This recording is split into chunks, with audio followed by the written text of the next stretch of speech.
सिद्धि की शादी के बाद वो ससुराल चली जाती है। पीछे रह जाती है भाभी रानी।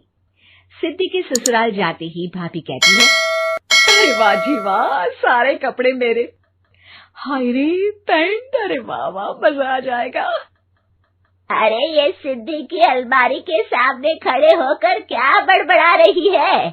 जाकर देख मेहमानों को विदाई की मिठाई मिली कि नहीं। अब हाँ माँ जी, क्यों नहीं, लेकिन पहले कपड़े तो बदल लूं। अब रानी आ जाती है सिद्धि के उन कपड़ों में जो वो ससुराल जाने से पहले घर छोड़ जाती है। अरे रानी, कुछ दिन रुक जाती। अरे ये तो सिद्धि बिटिया को मैंने ही दिया था, बड़ा ही फबता था उस पर, तुझ पर तो कुछ खास नहीं लग रहा। अब वो ना मेरे सारे कपड़े गीले थे तो सोचा पहन लूं। वैसे भी सिद्धि को कौन सा भी पुराने आउटडेटेड कपड़ों को पहनना है। वैसे भी ये सूट तो मैंने तभी पहना था, वैसे खास है भी नहीं ये। हाँ ठीक है, लेकिन ना मेरी सिद्धि पर तो जमता था। सारे मेहमान चले जाते हैं और सिद्धि ससुराल से मायके पहली बार आती है। अपना घर, अपना कमरा, अपनी अलमारी। ये बोलकर जैसे ही सिद्धि अलमारी खोलती है तो सामने उसके कपड़ों की जगह कुछ और ही रखा होता है। माँ, जरा कमरे में तो आना। सास और रानी वहां पहुंच जाते हैं। रानी ने पहनी होती है सिद्धि की जींस और टी शर्ट। अरे भाभी, ये क्या?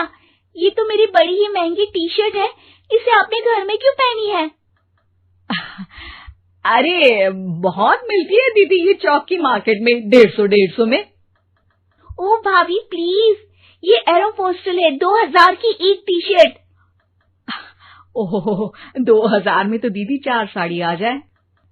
अब क्या बोलूं भाभी, ये मेरी अलमारी में छोटू के कपड़े, तो मेरे कपड़े कहाँ हैं? मेरी अलमारी में।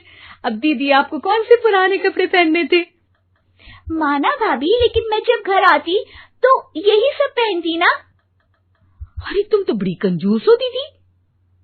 खैर, वक्त आता है जब सिद्धि ससुराल के लिए रवाना हो रही होती है।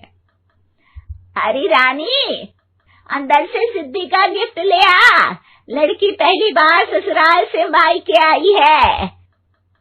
रानी अंदर जाती है और एक सिंपल सी साड़ी लेकर बाहर आ जाती है। ये लीजिए माँ जी। सास बेटी को गिफ्ट देकर ससुराल भेजती है। अगले दिन रानी एक सुंदर सी साड़ी पहनकर सामने आती है। अरे रानी, ये तो वो साड़ी है जो मैंने सिद्धि को देने के लिए दी थी जब वो ससुराल ले जाती, लेकिन ये तूने कैसे पहन ली? अरे माँ जी, ये साड़ी तो मुझे बहुत पहले से ही पसंद थी, लेकिन चिंता ना करिए, मैंने सिद्धि के लिए भी अच्छी सी साड़ी दी है। हाँ। तभी सिद्धि का फोन आता है। क्या माँ, कुछ अच्छा तो दिया होता ससुराल ले जाने के लिए, अरे पहले दिखा दिया होता। ये चमकते हुए पैकेट में नौकरानी वाली साड़ी मत दिया करो माँ। अरे बेटे, वो तेरी भाभी ने ना गलती से उससे पैकेट बदल गया। हाँ, मैं कल ही तेरे भाई के हाथ से तेरा वाला पैकेट भेज दूंगी। अरे रहने दो माँ, आई एम श्योर भाभी ने अभी वही साड़ी पहनी होगी जो तुमने मेरे लिए रखी थी, तुम तो समझ नहीं पाई उनको।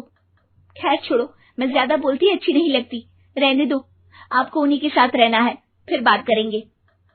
सास को रानी पर गुस्सा आ जाता है। वो उसके कमरे में जाती है जहाँ वो शादी का एल्बम देख रही होती है। रानी, मार्केट जाकर एक ऐसी ही साड़ी लेकर आ, कल प्रतीक जाकर सिद्धि के घर दे आएगा। अरे क्यों माँ जी, कितनी साड़ी देनी है दीदी को? यहाँ कोई सेल लगी है क्या? अरे चुप कर, मेरे बेटी के हिस्से की साड़ी खुद पहन ली, अब ज्यादा ज्ञान बांट रही है। एक दिन सिद्धि का फोन आता है। माँ, मेरी सास ने आप सबको खाने पर बुलाया है। सारे लोग सिद्धि के ससुराल पहुँचते हैं। खाना खाकर वो लोग निकल रहे होते हैं कि सिद्धि की सास सभी को गिफ्ट देती है। अरे बहन जी, बेटी के घर का खाना खा लिया, यही बहुत है जो आप ऊपर से गिफ्ट भी दे रही है। अरे बहन जी, आप भी कहाँ इन बातों पर विश्वास कर रही हैं। सास सभी को गिफ्ट देती है, लेकिन रानी को जो साड़ी देती है वो अजीब सी हरे रंग की लाल रंग के बड़ी छाप वाली होती है। अरे छी, ये कौन पहनेगा? सासू माँ को तो जरी वाली इतनी सुंदर और मेरे लिए ये नौकरानी वाली। अरे भाभी, दरअसल मैं जब भी घर आती थी आप वापसी में ऐसी ही साड़ी देती थी ना, तो माँ ने सोचा कि आपको आपकी पसंद की ही साड़ी क्यों ना दी जाए। बेचारी रानी, बोलती भी तो क्या।